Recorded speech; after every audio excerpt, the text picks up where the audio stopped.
Hello, good morning, good afternoon, good evening, wherever you're joining us from. I'm Serene, the host of the Serene View, and today we're bringing you yet another episode of Constructive Argument. Now, if you've never heard of constructive argument is this whole idea of bringing diversity of opinions back to social media. Now, one of the problems with the web, as you probably already know, is that there is a lot of echo chamber effect. People are being shown content that they already agree with, and that creates an overall polarization of opinions around the world. So, with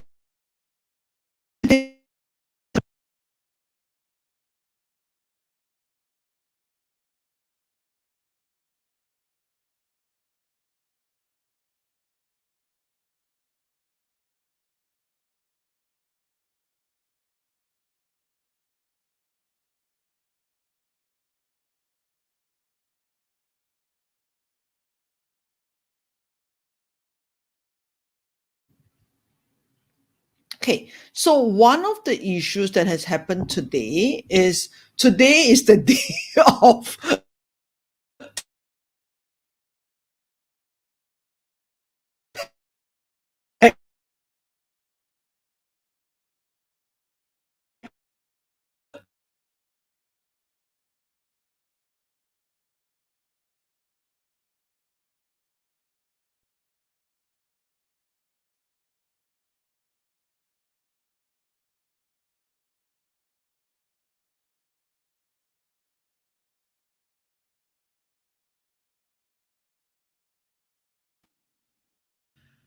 so I'm not sure if you're able to see me.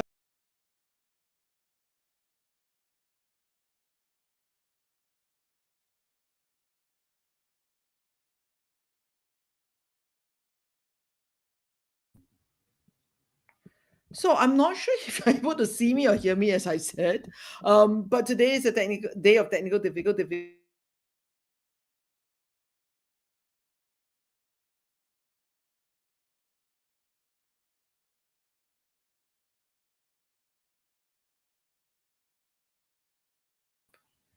It's not working.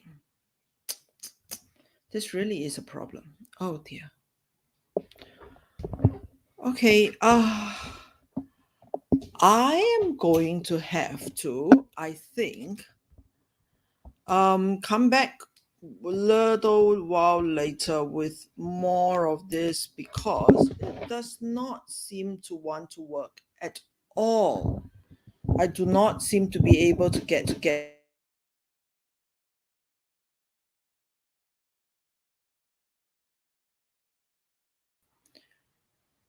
Yes, finally. Oh, it's finally worked. Okay, so firstly, I apologize to all of you for all of that. Today is the day of technical difficulties. I have been thrown off my computer 3 times. I've lost sound, I've lost video, and actually so has my guest. So I've lost my guest as well. And so today, what we're going to talk about is play. And I'm not sure if the internet has therefore decided to play with us. But yes, today is the day of technical difficulties. For those of you who are here online with me, today really talking about play, about the fact that we should have more play. And actually, I invited as my guest one of the trainers of what is called original play. Now, how many of you have kind of like are online now because you've heard of this topic and you are actually thinking of, I should incorporate more play in my life? Now, let me have a show because I have lost my guest actually. So I can't even speak to my guest at the moment. So I'm going to speak to all of you instead. And I'm going to ask you to put in the comments for me. What are your opinions about play? Like, I mean, do you think play? I mean, do you think play is something that we sorely need? Do you think play is something that is overrated? Do you think that we need more play? So, oh, yes. Okay. So before we start, should we define what is play? Okay. So what is play in your mind? What do you think is play? Is it just a couple of people kind of like, running around, having fun, or playing a video game? what in your mind really is play, and what is the essence of play? How do we define play as opposed to, work? What is the difference between what is play and what is work? So those of you who are online with me, just drop it into the comments. I'll just pull it up as you guys join the comments. What is your definition of play? What do you consider to be play? Okay, so I'm just drop it into the comments wherever you are. Now, the first thing that I will kind of share with you is, have you ever seen baby animals? Like, have you ever seen, I don't know, lion cubs, kittens, puppies? Have you ever seen baby animals? What do baby animals, actually baby predators, do? Okay, think about it. Lion cubs. Some of you must have watched National Geographic before. So what do lion cubs do? Lion cubs pounce on each other as play. Now think about it. What do baby animals do for play? A lot of what animals do for play is actually a rehearsal for the roles that they will play, for the tasks that they will take on when they are adults. So baby lion cubs will pounce on each other in preparation for one day where they will be the adult, and that where they will have to pounce and catch a prey. And that's the essence of play. Now, do they have fun? I hope they have fun. But a lot of play in nature is really about this rehearsal almost for work. This ability to rehearse for, oh, I've gotten my guest back. Oh, congratulations. I'm so happy. I must say it wasn't just you. So was thrown off. I had no sound. I had no video for a bit. Yes, I'm glad to have you back. We're just talking about what is play and how a lot of play in nature is actually rehearsal for, kind of actual work. So what happens is with like baby lion cubs, right? They will play and they'll pounce on each other in imitation of pouncing on real prey. And in that sense, I'm asking what is the definition, or where's the line that you draw between work and play? Now, before we start all of that, now that I finally have my guest, I'm going to step out and actually give the expert some space. So Klaus is the man about play. He is the man who, he plays with his kids, he plays with his clients, he plays with adults, he plays with kids, he plays with families, and he is the man to go to if you want to know anything about play. So Klaus, can I get you to just introduce yourself briefly? Okay, thanks very much. Thank you. Oh, yeah. Hi, everybody. Hello. I can't hear you. That's the thing. I can't you can't hear me. You. Okay. Yes, now I can hear you. Very good. Go ahead. Can you hear me now? Yeah. Yes, I can hear you now. Yes, go ahead. Very good. Good. So actually, I've been playing for a couple of years now, nearly a decade. And I've played with over 3,000 kids and over 500 adults. Also over quite a time range for some. I've played with some people over years and years and seen what play can do in social behavior, in being able to deal with your emotions, and also increasing your cognitive powers. So very, very special things that I've encountered. I'm very grateful for that. And yeah, I'm happy to share a little bit of that with you today. So generally speaking, I'll take a little detour on getting how to play and what play really is. As adults, we generally tend to think that it's us adults that need to teach our kids in order to get along with life. Because there's so much to learn, so much to know about the world we live in, the universe we live in.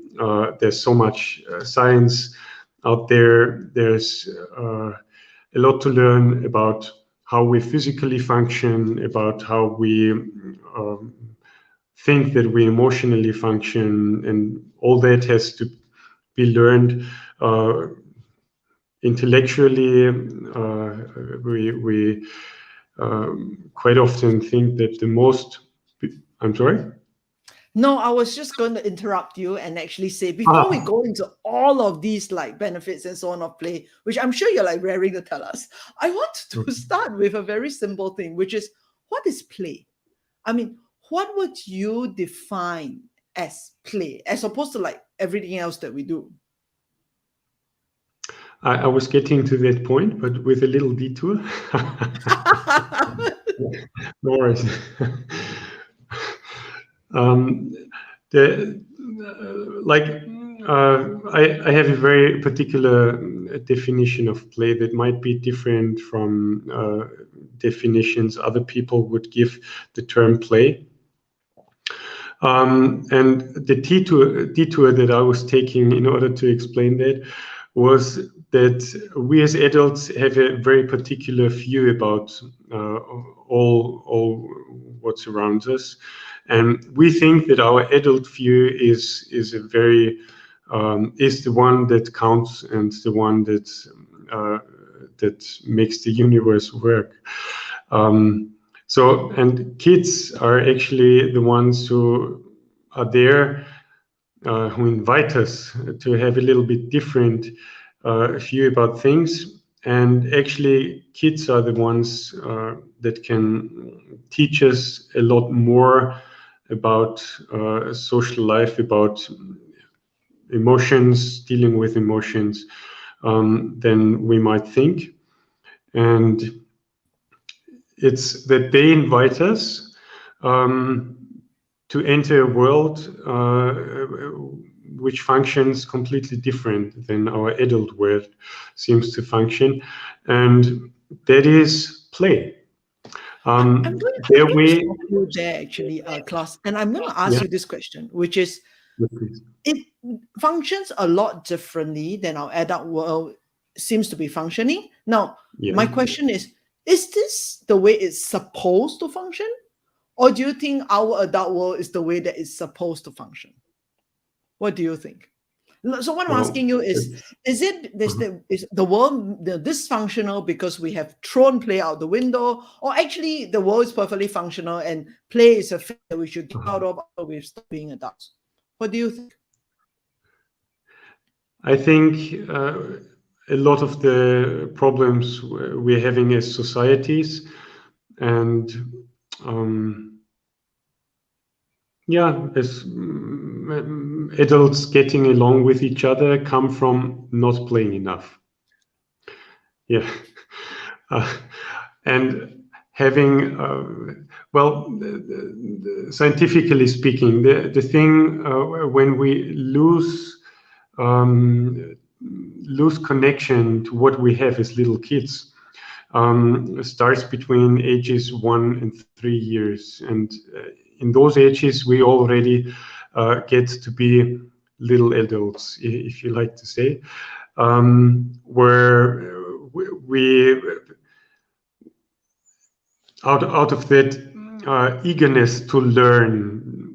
As kids, we actually want to get grasp of everything that surrounds us. We soak it in, and we want to learn, and we are so keen on getting to know things. We're so super curious, and over that process of being so super curious and soaking everything in, we forget that actually we have something to give as well, and that's when we lose that playful approach to everything. But like in our adult world, quite a lot depends on being in competition, showing that we are better than others and stuff like that, which for a kid doesn't matter at all. And if we take a closer look at at some of the issues that we deal with or have to deal with today, then it might seem that we could take it a little bit easier if we have a playful approach to things. I mean, if this is something that you feel is this important, then I guess my counter argument would be, why is it gone? I mean, why is it thrown out if it was that important? So even not just even for adults, I would even argue that play has been thrown out for a lot of kids.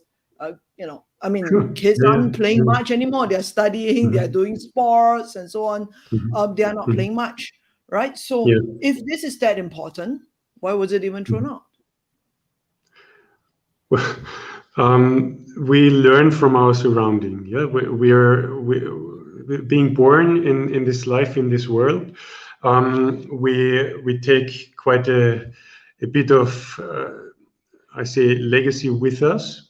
Yeah, quite a range of competencies, even as kids, that being encountered with our world and being encountered with our parents in kindergarten, in school, whatever, we tend to adapt to our surrounding, and we tend to that there's a saying that you are actually made up of the things that you encounter in the five people that you spend most time with. So when you, as a kid, you spend most time with your parents, you spend most time in kindergarten, and you tend to adapt to what is there. You're not born as a how shall I say, as a little Jesus or something, with the powers to irradiate everything that you come into this world with, and everyone acknowledges that. No, because as adults, we have the power to lift up our kids.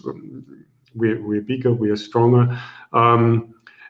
We feed our kids, so that is all influences on why kids think, aha, this is how I should be.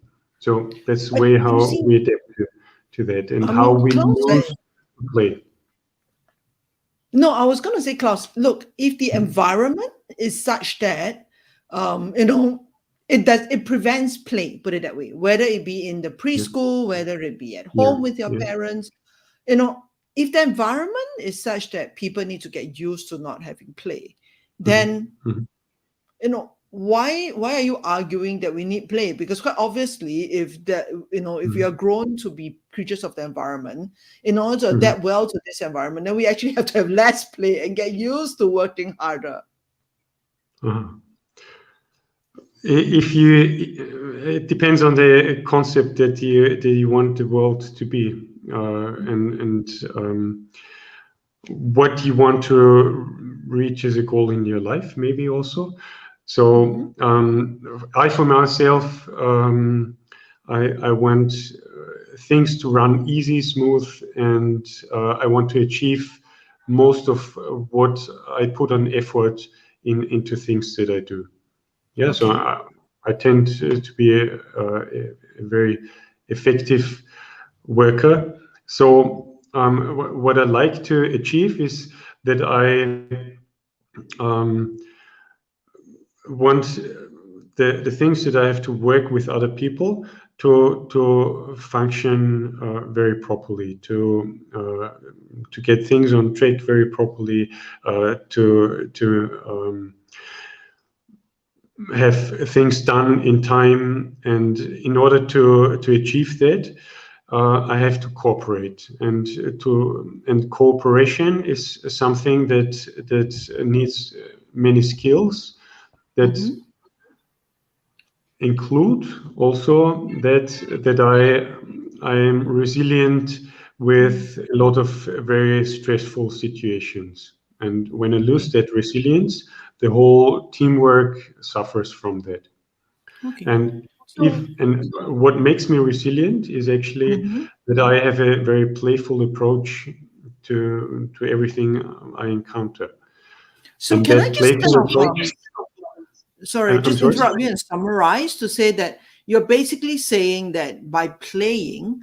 we can learn, sort of more or less being able to deal with people, emotional intelligence, social intelligence, resilience, even you were talking about the ability to problem solve and to cooperate with others. Yes. There are two different states of mind, a competitive mind and a collaborative mind.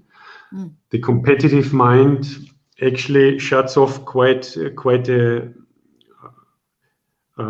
number of brain areas, and is not able to really access a good level of creativity that we could access if we were in a collaborative state of mind. I see. So you feel that play is one way to bring out this collaboration, the collaborative state of mind, rather than the competitive state of mind? Yeah, because like I would go one step deeper also. How we are, how we behave, our behavioral patterns, our character, if you like, is all a result of a lifelong learning process. Whether we've lived for 1 year or whether we've lived for 90 years, all what we are is a result of what we've learned up till now, and all what we've learned up till now is so to say saved to our hard disk. Not only the brain, but also physically every cell in our body is trained and contains all the behavioral patterns that we have acquired during our life. So just to take an example, it takes us a lot of time to learn how to walk. We fall down countless times, and at one point of time suddenly we can walk. Our body stores what each cell has to do in order to be able to walk, and that's the same thing with how to communicate, the same thing with how to set up a contract, the same thing with how to write, the same thing with doing mathematics and whatever daily life requires. Everything we acquire in our life, every ability we acquire in our life is stored within the hard disk of our body. And with playing, we actually arrange for our body to get alternative solutions for given situations. And that is somewhat, if you like, aside from our intellect. We don't need to use our intellect in order to solve a solution, to solve a situation in play. It's almost as though you are talking about the wisdom of the body, that when you are playing, you're really talking about the wisdom of the body rather than the wisdom of the mind, correct? And that's what comes out. But actually, this is very peculiar to specific types of play, right? Because play is so wide. I mean, I could be playing with, Tetris, I could be playing with Sudoku, I can be playing, I don't know, word games. And, does it still apply? The thing is, all those, I would like to call it types of cultural play, they have nothing to do with what we are talking about when we here talk about play. Play in that sense is something that you said it before, little cubs would do, that if you watch your little kids at home, what they do when they play without any toys, for instance, they can play without any toys, and that is the play that I'm talking about. It's just touch and a specific kind of movement and a physical ability that is actually a super big strength of being soft to whatever you encounter. And with that, little kids get along with kind of every situation they encounter amongst themselves. So it's only when adults step in and try to act after their own concepts, after their own rules, if you like, that kids pick that up and think that's how they have to deal with situations. So If I we guess don't do that we're as adults, kind of more it's talking about original play. Is that correct? yeah. Yeah. Okay. So maybe you should define original play, because I think not many people are exposed to the concept of original play. So if you want to kind of define what it is and describe what it is. Yeah, original play was, the term itself was actually coined by Fred Donaldson, a very beautiful soul walking this earth. I had the chance with working a lot in the past couple of years, and from whom I've actually learned that type of play. It is play without any toys. It is play that has a goal of keeping us safe all the time.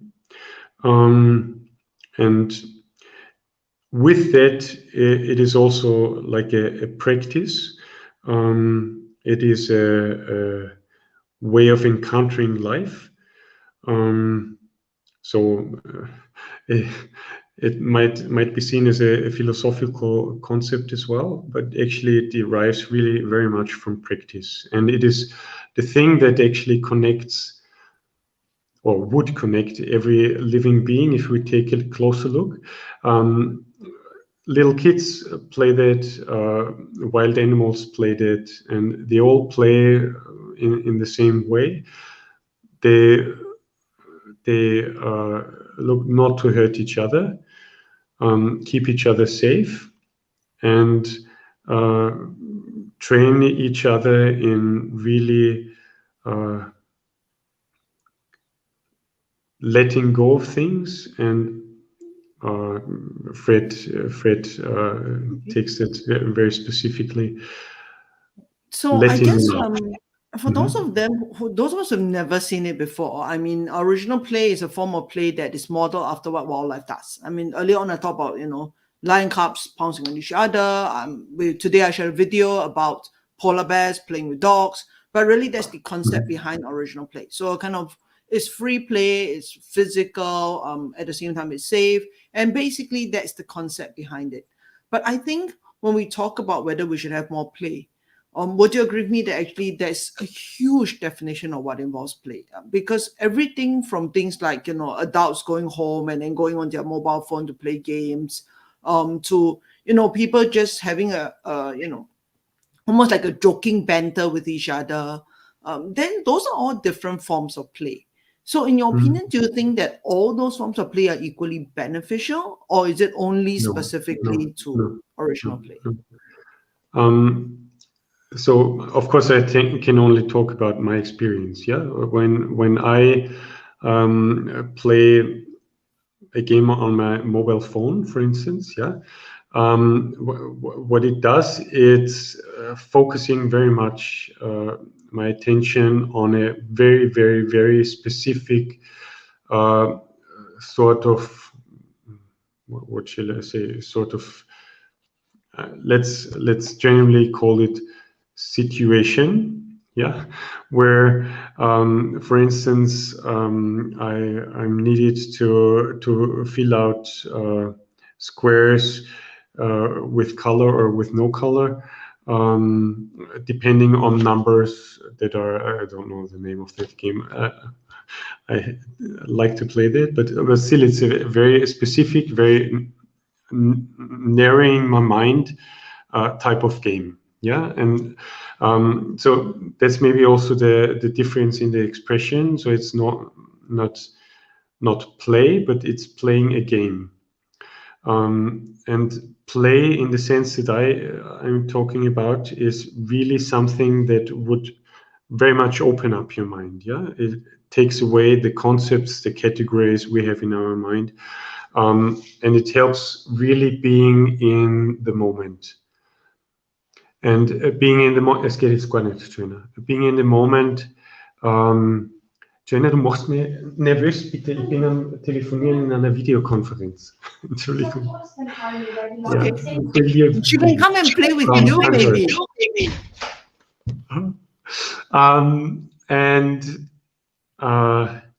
So being able to do that generates the state of mind that is able, actually, or that enables us to have such a deep learning process that will recalibrate our reflex system over time, from even for us as adults, from being in most cases rather competitive than collaborative, into something very cooperational.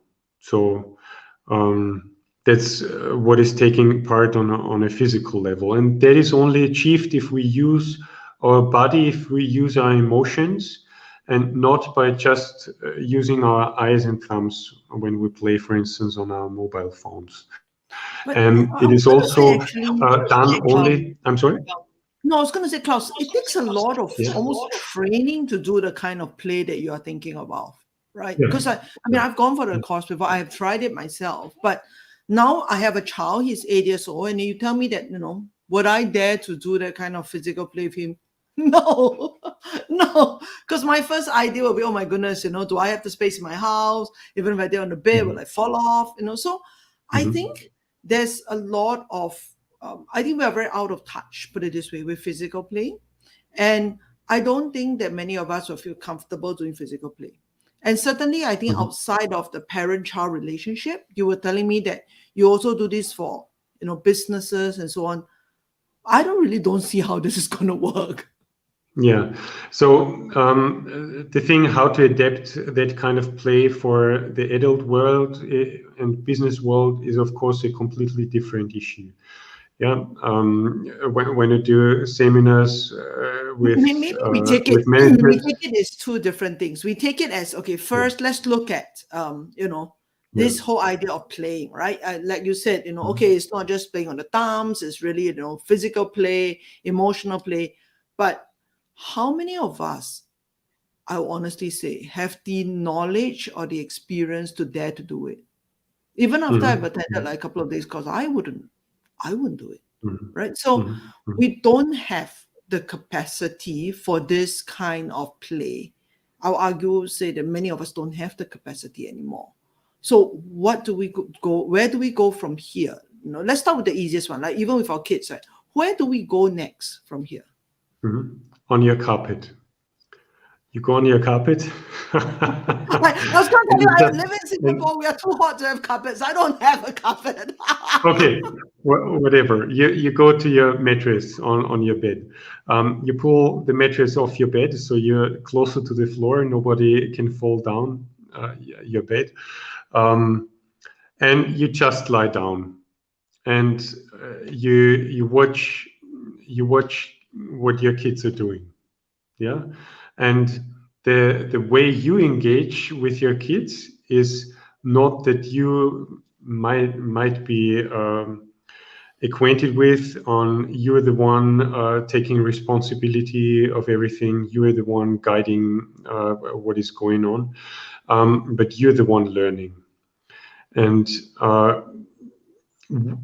learning, kids do that a lot. They learn by imitation. So from what would kids learn to be young adults?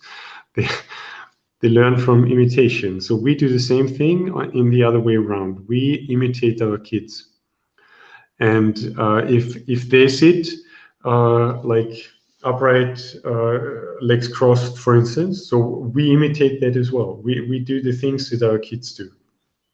And Well, the specific situations that you described before with your 8-year-old, for instance, that comes much later. So it's just that you are the one, you are following the movements of your kids, and So, I mean, just to interrupt you, I will say it's kind of a free form thing, right? It's open, you know, you're there, you're with the kid, you're present, and, you know, whatever happens, happens. But this, I would guess, only happens with very young kids. I mean, my kid is 8. I can arguably still be able to do this. But, you know, if my kid was 18, I don't think he will want to sit cross-legged with me on the bed anymore, honestly. Yeah, yeah, that's right. I'm talking about younger kids when I say that. Yeah. Okay. All right. Mhm. So Yeah. if you do have younger kids, then I think sort of like sitting there observing them and then moving into the play as it arises is what you're trying to say. Yeah. So if you have really young kids at home, babies and toddlers, then you're blessed because you can learn the most of them. The older they get, the more they've already learned from you, and the more effort, time, and I would say awareness it would take from you in order to as a team get back to original play. Yeah. Now let's move on from sort of young kids, because I don't know actually how many. I mean, look, put it into the comments. If you're parents of young kids, put it into the comments, let us know. But I don't know how many parents there are with young kids. But let's say if we try to apply this to the wider world, right? I mean, whether it be applying it to our world at work, which we actually touched on a little bit early on just now. And you talked about, hey, this is a way to kind of foster more collaboration, more cooperation. And I agree. But the issue is this, you see, which is that, look, if you tell me to play a mobile app or just, sit there and play a word game, no problem. You tell me to play a physical game, a physical play, I can think of like so many kind of, I don't know, discrimination or, harassment, or I can't even imagine what will come back out of that, right? I just shudder even to think about it. How can we possibly bring this into the workplace? Well, one bit is seminars. One bit is doing simple exercises that we plan actually to give an introduction in upcoming 2 hour. I think, Serene, we planned 2 hours. Yes, we did plan to give a 2-hour webinar after this. Yes. Yeah. Webinars just to get an impression on what kind of exercises we can do going back home after work with our partner. For instance, we could practice, if we don't have a partner, we practice with a friend, or if we're lucky, we have kids, we can practice with them. Yeah. And the thing is, there is actually a difference that you right away get to encounter. You feel it. You really see and feel what is of you are in a state of cooperation. That's something you're breaking that you up for me. I lost your last two sentences. Maybe if you could repeat the last two sentences. Yeah. Yeah. So exercises that will give you an impression, a physical impression. You feel that, you see that. What is different when your mind is in a state of competition, and on the other hand, when your mind is in a state of cooperation. So that's a tremendous difference. You are able to do things when your mind is in a state of cooperation that you wouldn't have thought would be possible. Physically, wouldn't have thought that would be possible. Yeah, and feeling that gives your body a first impression, a first step of learning how it could be, and how your body starts to imagine how your life could be when you went out of your normal competitive state of mind into a cooperative state of mind. Okay. And that is something that I would say also works alongside the intellect, because your body already feels that, and that's the start of rebuilding your reflex system. Okay. Yeah. So. I think this is one of the things that since we've already touched on it, I will also let you know who are here with us in the audience. So for the last couple of constructive arguments, people have approached me and said, hey, these are great ideas you're giving us. And what next? We want to know more about what to do next. And this is one of the reasons why, from this session, I'm trying to create a couple of webinars. It will be 2-hour, just short 2-hour webinars. They are coming up in about 2 weeks' time. And really what the webinars are, it isn't like this. This is an opportunity for you to challenge us on every single aspect of it. And I'm not sure if you realize this, but both me and Klaus are into play. We both are very play-oriented, although not quite the same. I think Klaus is very into physical play and I'm more into other forms of non-physical play. But still, I think we both buy the play ideology. But a lot of it then becomes, okay, sure, you've convinced me. I think play is great. What next? Right? So these seminars that I'm sort of introducing to the Serene View, they are literally sort of 2-hour introductory webinars. They're all about what is the first thing you can take to implement. And we're actually having 2 of it. So one will be for parents and kids. So if you have a young child at home and you want to implement this for your children, that's one webinar, it'll be 2 hours. The other one is for leaders with those who are with them. So leaders and team members. Really, that is about how do you implement something like this.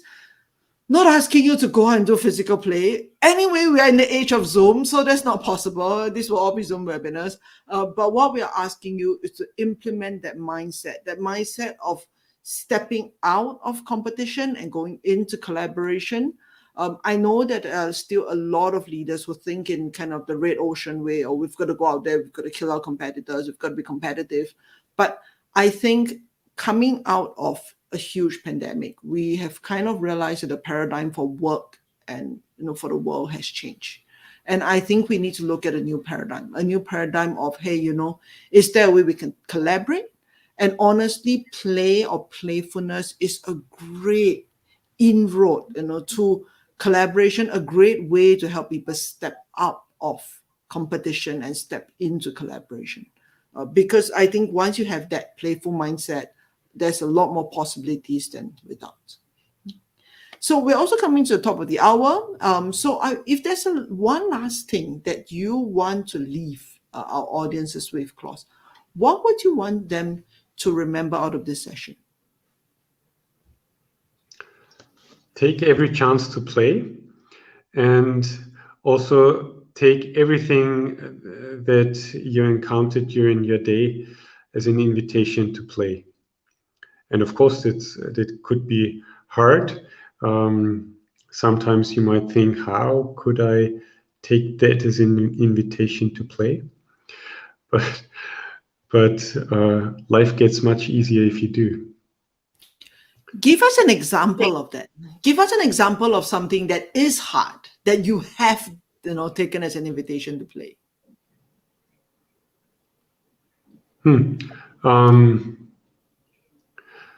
Something that well, I can tell one of Fred's life stories. He once had cancer, and he actually found a way how to play with that cancer and got cured. So that's one example. Very drastic, maybe, but one example. Yeah. Right. Okay. And I invite those of you who are listening with us today, I mean, it's almost the end of the day here for me, but I think for many of you, it's still the start of the day, or, it's the middle of the day. Think of the next situation you will, encounter today that may be stressful for some reason, whatever it is. A deadline is coming up, a client has called. And think of how can you use a spirit of play to transform that situation, that encounter, that circumstance, so that it is generative rather than destructive. I mean, you have experienced, those of you who have been with us since the beginning of this seminar, right, that Klaus had horrendous, sound and mic problem. I was thrown off the internet. Like, there were minutes and minutes where you saw nothing. There wasn't me. There wasn't Klaus. My internet was not working. I'm actually on a second laptop. I will show you guys.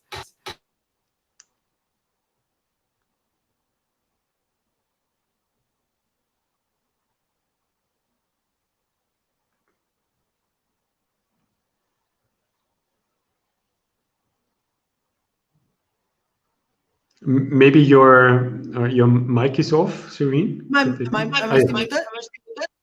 I can hear you now. Big online again. So that's a very bad idea. I lifted my secondary laptop because my first laptop crashed, and then the second laptop promptly died as well.